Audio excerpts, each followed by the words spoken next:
Hello everyone, welcome to Mining Now. I'm your host, Jared Downey. Today we have back on the show for a third time. First time was at SME Phoenix, then we had featured them at Mine Expo, and now we are at their manufacturing facility in Perth. We have IPI Packers on. We have Soroush Tehrani, he is the engineering manager, and John Stanmore, the production manager at IPI. Gentlemen, welcome to the show. I just got a thumbs up from the producer because I've been butchering the intro on the other two times, so thank you, Devin. Gentlemen, how are you? Yeah, good. Thanks for having us. Hey, Jared. Good to have you on. Okay, we should start with anybody. We do have different audiences in each episode, so it's good to just do the intro. Which one of you would like to just get the overview of IPI Packers, who you are, that sort of thing? I think that's definitely Soroush's territory. All right, Soroush, we'll go with you. Who's IPI Packers? Sounds good. So you probably know IPI was established around 25 years ago. We are celebrating the 25th anniversary of IPI this year. With sort of basically one or two man company with the ambition to target international market for inflatable packers. And over the years, in these 25 years, we have basically developed the company from one or two men to more than 100 now, with 5 different locations across the world. We design and manufacture inflatable packers and tools that need inflatable packers. And we actually opened our second manufacturing plant in Bulgaria a few years ago. So we have Perth and Bulgaria producing packers now. And we do basically a lot of customization, a lot of designs. We aim for providing solutions, not just selling the products. Normally, our clients come to us with a problem, tell us what they need, what the problem is, and we give them a solution. So we believe that we offer engineered solution, and we design and manufacture things to basically target those sort of problems and help them to get around those issues. At IPI, we do have different departments, different basically disciplines, from engineering and design to manufacturing, testing, R&D, and basically quality control, assembly and testing, and at the end, running the tool on site. So we basically cover everything from the start, when we get an inquiry from the client with respect to the problem, to the end that we run the tool and basically go out there and fix it. Just very quickly, again, because we've done the other 2 episodes, we'll link those. We have a lot to discuss about that. And those episodes really focus on the product. And in this episode, we're going to focus more on the delivery to the market, the facility that you're in, that sort of thing. But just for anybody who doesn't know, what is a packer? We'll bring up a video. You have great videos in that, so we'll bring up a video. Just for anybody who doesn't know, what is a packer? Very simplistic, probably definition of a packer is a balloon wrapped around a piece of pipe. It's basically a reinforced membrane, in a more scientific probably definition, a reinforced membrane that has been wrapped around the pipe. And when we introduce fluid into that system, which can be either liquid or gas, we try to pressurize that membrane and push it out, which packs the well. The whole point of running a packer is basically packing the well, for creating an isolation. And with basically introducing that hydraulic force into the system, we push that membrane out, which has been manufactured around the pipe, and we isolate that section of the well. That can be basically around a piece of pipe, as I mentioned, that still gives you the communication through the pipe, or it can be basically a solid piece that just isolates the well, and mainly as a breach plug or abandoning the well, which also can be retrievable or permanent. Right, and and again, we'll, as the audience, if anybody who's listening, you won't get to, but anybody who's watching, you'll have seen the video that we brought up during that. John, what is your day-to-day with the company? What's your role? Looking after the manufacturing side of things. So we've got a lot of different custom parts and tools that we're making day to day. High demand. We put a lot of stock onto the shelf so we can obviously try to keep the lead times down. So when a customer does inquire about a particular product or packers or tooling, we try to keep that lead time right down by trying to keeping the right amount of stock on the shelves, which is always a bit of a gamble and a bit of a balancing act. But we're doing better, I guess, than we ever have before at it. Previously, it was always any inquiry comes in, we've got to manufacture something before it can look to get out. Now we're getting better at predicting what is coming in, what will be coming in over the next 12 months, and having that stock available on the shelf. How does that prediction? How does that happen? It's so out of my peripherals that. The main thing we use to predict what's coming in is just the last 12 months usage. So what we've used over the last 12 months, we try to make sure we've got in stock for the next 12. Yeah, and also we have the prediction of the market that comes from the business development team, and also basically the custom and R&D projects we have based on the progress on those areas. We also predict that what comes next, and that's I think that gives you a good indication that how we should actually progress and how we should proceed. Yeah, the part that makes it interesting is all the new tools coming through. So we make a lot of repeat parts and repeat packers, but we also do a lot of new things for different, like Soroush was touching on before, when a customer comes to us with an issue or problem, we come up with a customized solution, and we go through the whole process from design, drafting, R&D testing, through manufacture and a final product, high quality product that we test again in-house before it actually goes out and gets run in the field. So I don't know if either one of you have ever done improv classes. If you haven't, they're a ton of fun and really nerve-wracking. But we used to play this great game called More Specific. So I'm going to play that a little bit with you both now. On this customization side, what are some specific examples? I know you can't give away like company secrets and probably say the client's name, but if there are just a couple of examples or even one that just showcase what an actual customization of the Packer looks like. I'll probably give you an example. As I said, some of the items are probably not suitable to share, but probably one of the most recent examples is normally our high pressure stress testing tools are in the range of 1.5 to 2 inch OD, few meters long, and they normally use it to pressurize the zone between two packers and do some stress analysis or fracking. We had a customer recently that they approached us and told us that okay, the whole size they have is just 20 centimeters, and they want a very small packer to be able to set two packers to be set and test the zone between two packers, and they wanted the same pressure rating, obviously 10,000 psi, and probably that was on the first look at the inquiry, it sounded impossible to do, to be honest. But talking to the client, they specified the need for it and the fact that, okay, they have looked at different options, they couldn't get the answer. And if we can help, obviously, it's a big help for them to progress the project. And we started to do some whiteboard sessions in engineering, got basically in discussions with John and his team on production side about the feasibility. We said, no, we can't do it. and what we did at the end was basically trying to use the knowledge we had over the years and the experiences we had.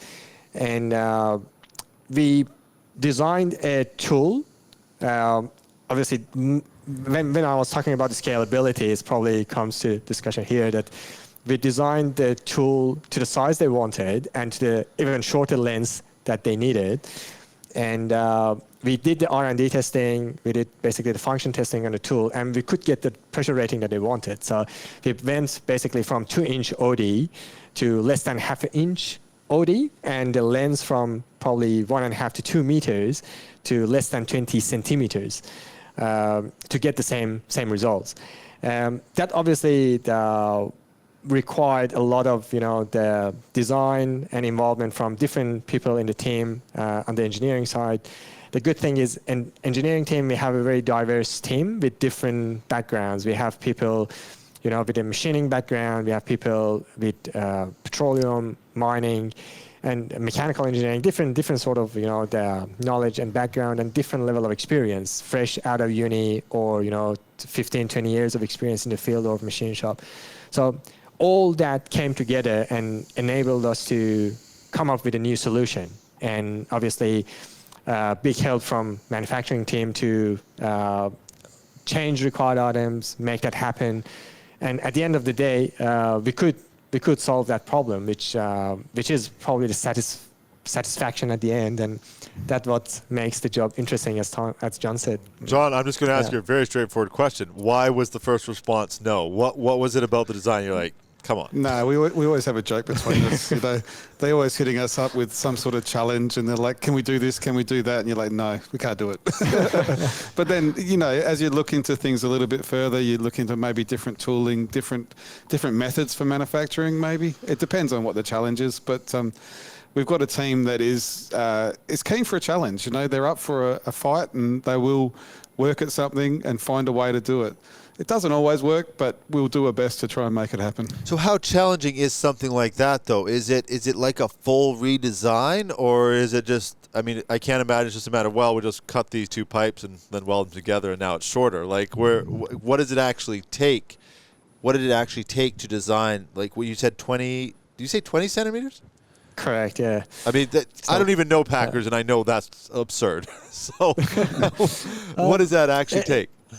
It definitely was a complete new design, but that's probably what we all strive here for. It's thinking out of the box, really. Sometimes with normal tools, with normal approach, we can't get it done. That's, when you look at the scale that we need, on the first view, if you approach it, with the standard approach, you won't be able to do it. The big, probably that dynamic sort of environment we have here, and that out-of-the-box thinking that we all try to do and try to encourage people to do it, is what we probably need in these sort of cases. That basically someone comes and say, okay, how about this? And say, that sounds cool. And that actually takes us to the point that we think about new things. We think about, even applications in the new industries. We are doing Packers, and we are doing designs for, I can't say every sort of applications, from agriculture, mining, water wheel, oil and gas, Beehives. Beehives, exactly. So that's the beauty of it, that out-of-the-box thinking. And probably one of the things that John mentioned about that, okay, the first, you look at the challenge and it seems impossible, but when you dive into it and when you look at different methods and different approaches, we try to find a way to do it. So impossible sort of is impossible for us. And we have a very good team.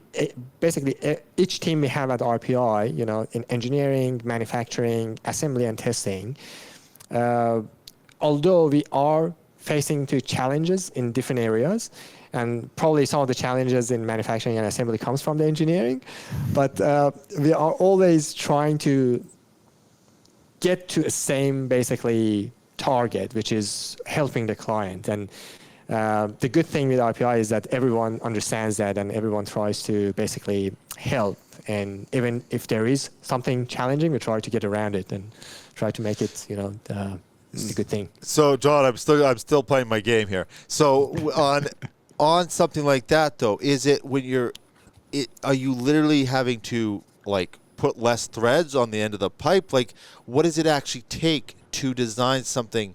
Again, without knowing Packers, I can figure out that if it's going from 3 meters to 20 centimeters, the design of that, even if it's a complete rebuild, how is everything fitting together? What's the actual production that it takes to make that happen?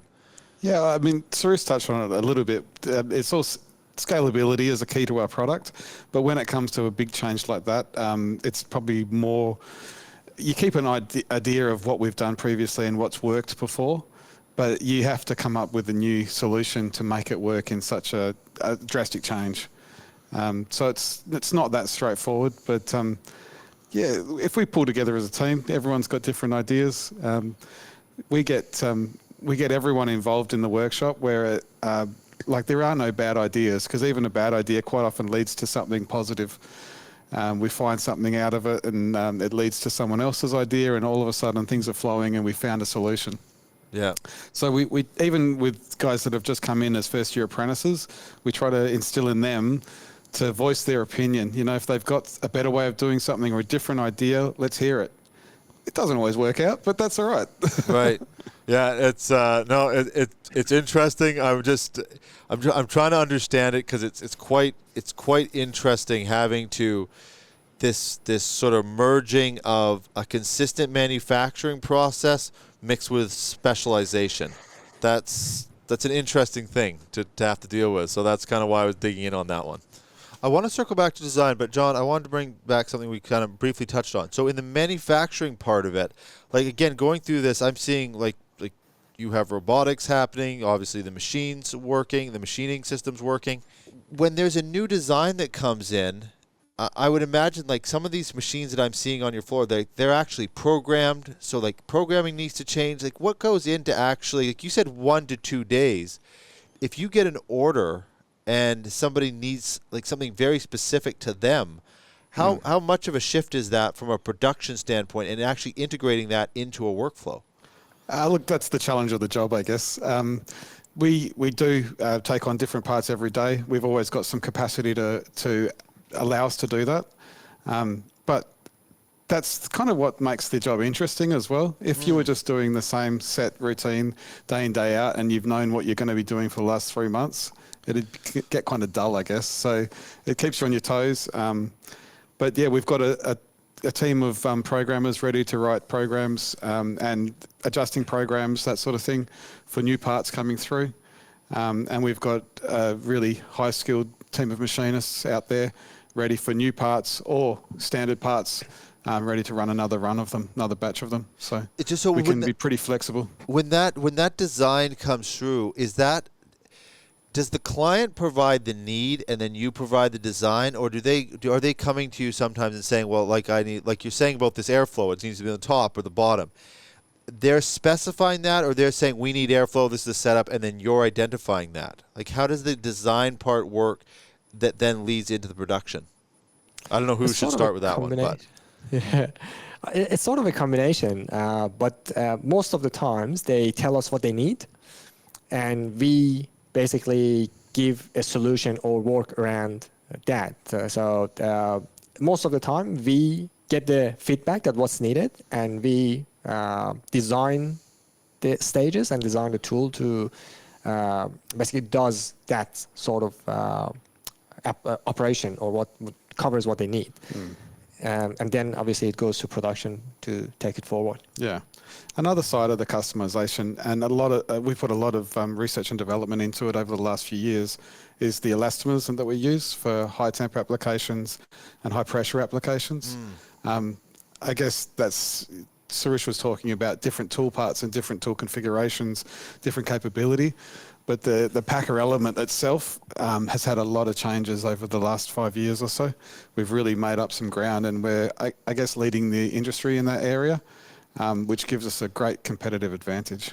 That's so this is actual materials used in the Packer, design and materials used. That's correct, yeah. Yeah, we have done a lot of investment and basically research on that side. We basically have come up with our formulation for the rubber as well. We have modified the formulations that we were getting from the suppliers, and we have applied a few different techniques in construction of the Packer elements we had to basically get to that market, because one of the main requirements of especially oil and gas market is to be able to set the Packers for higher expansions, going through smaller restrictions, setting it in bigger setting IDs, and operating at a higher temperature and getting a higher pressure rating out of the Packers. So this R&D process and that development that John mentioned has enabled us to basically enter that market and be able to provide and design and manufacture Packers which are suitable for application for high pressure, high temperature, and high expansion applications. What's the testing facility like? I'm imagining it has to be pretty rigorous if it's getting shipped all over the world. It's not one of those things that can work most of the time. It's just not. No, absolutely right. It has to work every time. But this is where we hold ourselves to a really high standard of quality. This is one of our key values. Everyone that works here, we want them to enjoy their jobs and take a bit of pride in the quality of their work. So we've got confidence that when we're handing things over from one department to the other, we're making the next department's job easy because they know those parts and tools are going to work. And it's the same thing when we're sending a part out or a tool out. It's been tested in the workshop. We've got confidence that it's going to do the correct job for our client and meet their specifications and their expectation. So is there a testing facility at your manufacturing site? Like, how are these actually tested? I think one of the main things that probably, again, differentiate us from some of our competitors is that we fully function test and pressure test whatever we send out, regardless of how complicated it is. We have a basically testing area here in Perth. Then we have a high pressure, high temperature cell for testing. So basically, whatever we manufacture before it goes out of the door and to the client, it gets fully function tested and pressure tested to the parameters we are expecting on site. So when it goes out to the site, there's no surprise or there's nothing to be worried about because we have already tested it to exact condition we are expecting downhole. As you mentioned, we have a basically dedicated department and dedicated setup for the testing and doing the high pressure and high temperature testing here in Perth. And we can actually simulate downhole conditions. We're increasing the pressure, increasing the temperature when we do the test. And we have the required equipment to basically stroke the tools and function the tools in full. Yeah, I want us to go back to design now. A 3-inch to a 3 meter. Is it the same design anymore? Or how different? What's the difference between those two? I can't. It's kind of like, it feels to me a little bit like a mining truck to like an F-150. They both have 4 wheels, but after that, they're pretty much not the same thing at all. What is that? How different are they? That's correct. It's actually 3/4 inch to 3.1 meter, or My apologies. The design is obviously different. So when we design, the way that we design such a small packer is different than how we structure or how we configure the bigger packers. But overall, the method we use to build the packers, we are trying to follow the same logic. So everything here is hand-built with respect to the wrapping of the packer side. And we have a control to the dimension of the packer we want to manufacture in fraction of millimeters here.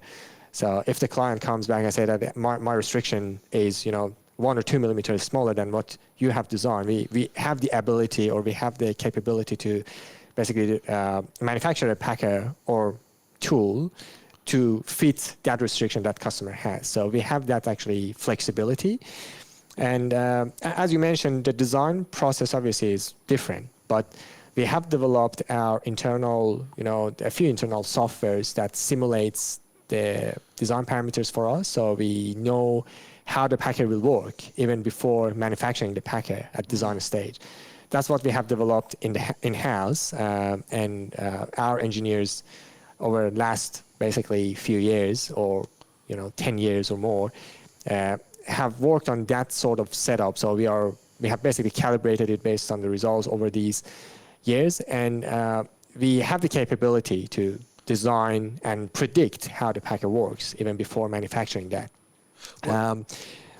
But yeah, with respect to the size, we are using the same method probably, or same logic of the build, but obviously the way that the tool gets designed, what thicknesses, what sort of reinforcement, and how the build needs to be, gets changed from size to size and from application to application.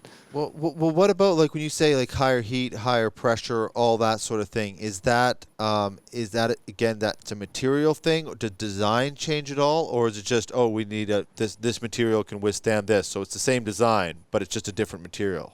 being used? Again, it's a combination. It depends because materials have obviously a different range of functionality with respect to temperature or pressure. So when we get the inquiry, that's one step of the process to evaluate, okay, what's needed and what needs to be used. And as a part of that, actually, design review is to choose the material. So the material selection is part of that process. And also the build, for, when we have parameters like temperature or higher pressure, which directly affects the design, we also choose different methods, different sort of configurations or construction techniques to build those packers. So as you said, based on the temperature and pressure, we choose what material, what setup, what design, and the design itself will potentially or may potentially change depending on the application. John, over to you on the production side. How much of this facility, I know I've kind of gone back to this, but I do kind of want just a little bit of clarity on how much of the production is part of, the on-the-shelf, ready to go, and doing these customizations. I mean, just the size range alone, sort of. I used to manufacture railings, and just small changes could disrupt the manufacturing process. So I'm quite interested when, again, seeing your facility, all these machines, the robots, the design, how much of the day is spent? Because I would imagine the things that's all already outlined, those can go out quite quickly, I imagine. And now somebody needs something just a little bit different. So do you kind of, is it 10%? Is it 30%? How much of the time is actually spent on that customization? I would say we probably spend probably 70% of our time doing standard products and 30% of our time doing custom solutions for different clients. That's a bit of a guess, but it's an estimate that would be reasonably close. So there's methods like Six Sigma and that. So on that type of production, do you then do you bundle? I'm a little bit of an in the weeds person, if you haven't noticed. So do you bundle those custom say, okay, for this week we're going to be doing these customized projects to get this out the door, and then the next 3 weeks we're going to be punching out products that we just know and can just do? Or do you have to, it's on Monday and now to Tuesday you're switching everything over? Look, like I sort of touched on a little bit before, we have to be pretty agile because you might have your week set up for you, but something will come through that disrupts that week, and you make the changes and you get on with it. But we've got the capability to do that. We've invested a lot in the last few years in equipment, high-tech equipment, and also in the people, as far as training and bringing in the right people into our organisation so that we can handle those changes. And we're adaptable, we're flexible. I think it's one of the things that makes IPI a great place to work. Just because you've got a week set up for you, you think you're going to be working on this, it can come in from left field very quickly, and all of a sudden you're working on a different machine, a different part, and you've got a different job to do. And this is sort of a culture that we've developed because we want to have that agility and that flexibility to be able to chop and change and meet customer needs. It's part of the value add that you're actually offering, part of the methodology to reach the market. Yeah. And probably one example of that was a tool that a few weeks ago we had everything ready during the testing process, and the tool was going out the day after, and client called us and said that, okay, the running string has changed. So we basically had to change the design and apply that modification to the tool overnight. And that was the time that we basically had to take action, change the design in a few hours, and then John arranging everything to basically get the parts machined and modified overnight to be able to still catch up with the basically dispatch date, which was the day after. And everything basically happened in less than, I think, probably 15 hours. From the call we got from the client. So wow. That's probably to show how agile or how we need to actually make the decision and actions as we go. So it doesn't always work like that, by the way. But that one works. So on that specific example then, does the engineering now, do you need to do a redesign as well, or is that an example? So, okay, so it needs to get redesigned, then put into how it's going to be done, and then put into processing and produced. That's correct. So we need to actually review it with the customer that, okay, what are the new parameters, and review the design to see if the design can still work with those new parameters. And in that particular case, we actually had to change the design because obviously the existing one wasn't working with that setup, but the new setup. So we had to actually change it, put it through the drafting team, get the drawings changed, basically produce the new manufacturing drawings, send them to John's team, and basically take action overnight. Okay, I want to spend a little bit of time on, obviously the company is scaling up. So that, of course, comes in the question, training, building a team, putting the right people in place. You've got now people all over the world. You've got specialty training that I'm sure you've got all this different type of manufacturing you've got to do within the facility. How is that approached? How is it managed? What is the training like? If we just spend a little time on that part of the process. Do you want to start us off, Soroush? Yeah, sure. On the training side, we have always tried to help the team to basically progress and get the required knowledge as they do the job, and that we have tried to do it in different ways. When we basically started the engineering team with this setup that we have now, we started to have dedicated training sessions for engineers to cover things from introduction to the company to very complex sort of calculations needed for the design, construction of the Packers, and even evaluation of the inquiries and responding to the clients. Now we basically have developed our training handbook. We have done a lot of, we have invested a lot of time in arranging those training sessions and try to aim for basically the core values we have really for the company, which are basically integrity, innovation, teamwork, quality, and passion.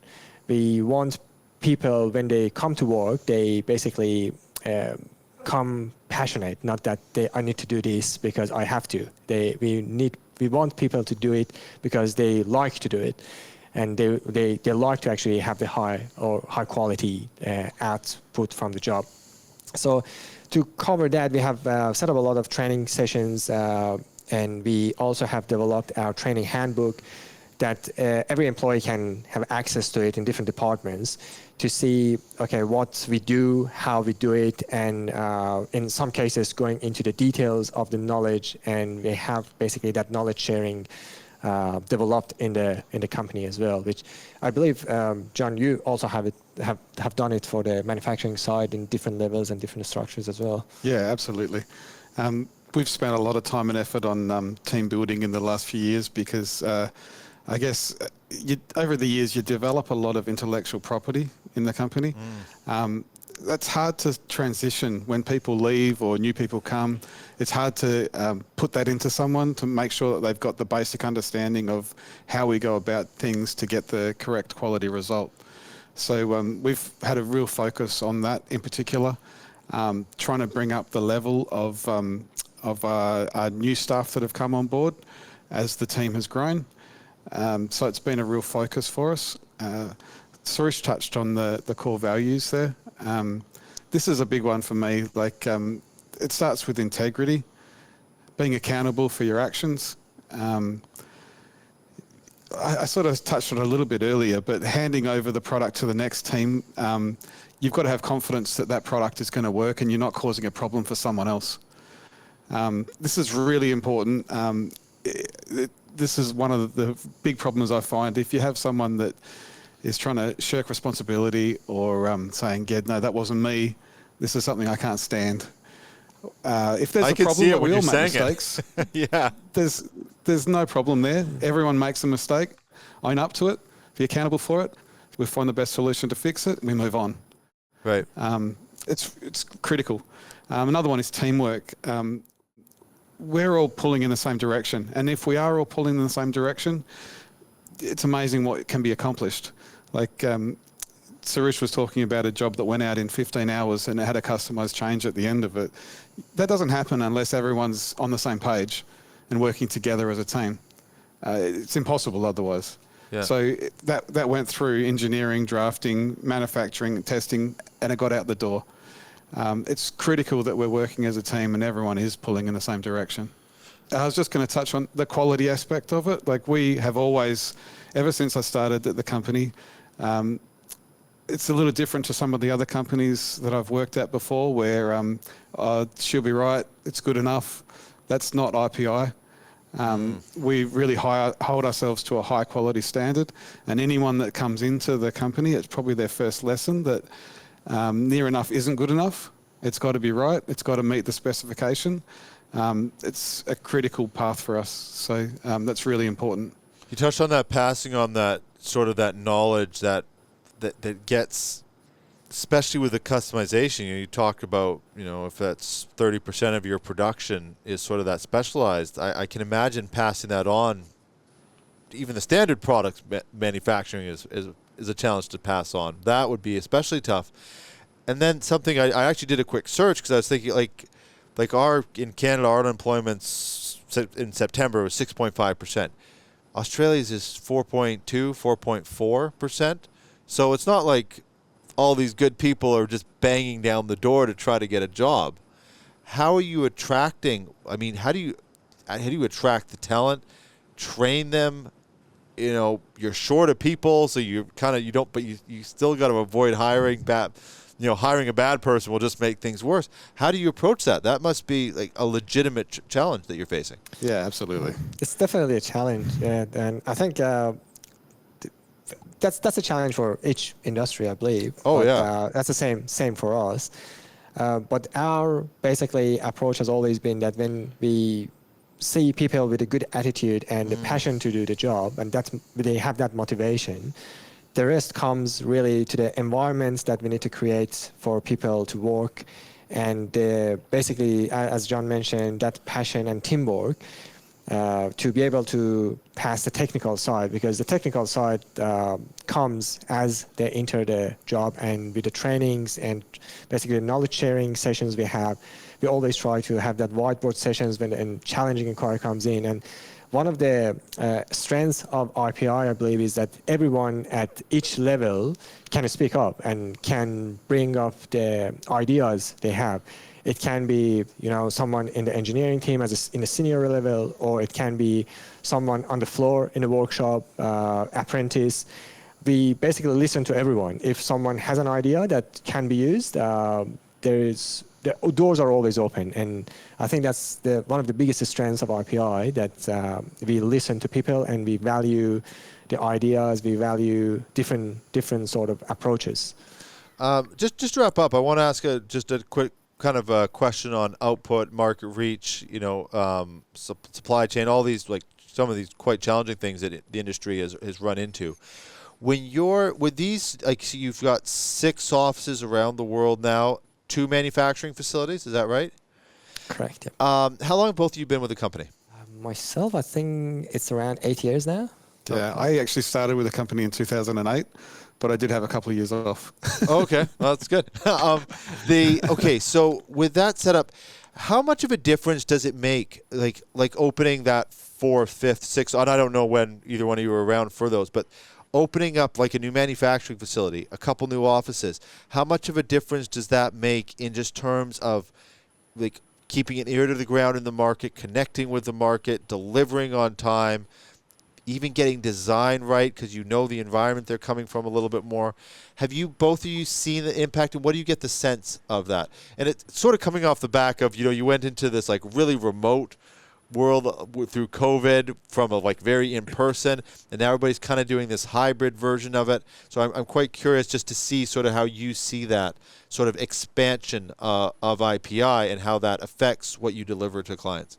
From our point of view, a manufacturing point of view, I guess the second manufacturing plant has taken on a lot of the tried and true Packers that we produce. I see. More of the standard product range. So I guess we get to do more of a little bit more interesting stuff, more of the customized stuff, or the new products that's coming through that needs extensive testing and that sort of thing. So I think it's a positive thing. I guess it just takes out that stock work and that monotonous sort of work. So it keeps you a little bit more flexible and agile with the sort of things that you're going to be getting up to day in the workshop. And it sort of maximizes people that specialize, like your specialty people now. It sort of maximizes their output as well, right? Yeah. Absolutely. And I think on the inquiry side as well, because our offices are located in different, basically, locations, it also helps with the response time to clients and also providing the solutions and support when needed pretty quickly rather than waiting for the other guys to wake up on the other side of the world. So it has taken a lot of load off, and I think it has helped with the response time to clients, and also we have basically very experienced people located in each area and each office that helps the clients to be able to approach us easier and to us to provide probably the solutions and support easier. So you've noticed an increase or just a streamline of even things like the communication and just response times, all those types of things. Definitely, yeah, getting us closer to the different industries in different part of the world, and quicker response. Yeah, it's you're one of those companies. You do 3 interviews, you start to get to sort of know these little like unique things about the company, and I didn't know that growth. I didn't know from a few employees to now over 100 employees. In 25 years. Yeah. Pretty impressive. Gentlemen, thank you for doing this. Third time on the show, just getting to unpack more and more about the company. It's been quite fun. This is only my second time actually getting to do the interview, though. So I appreciate your time. I hope this is just the start of making content with you. Great. Thanks for the opportunity. Yeah, cheers. Thank you. And thank you, everybody, for watching. Of course, you can go and follow both our guests there or connect with them. We'll have a link to their LinkedIn in the description.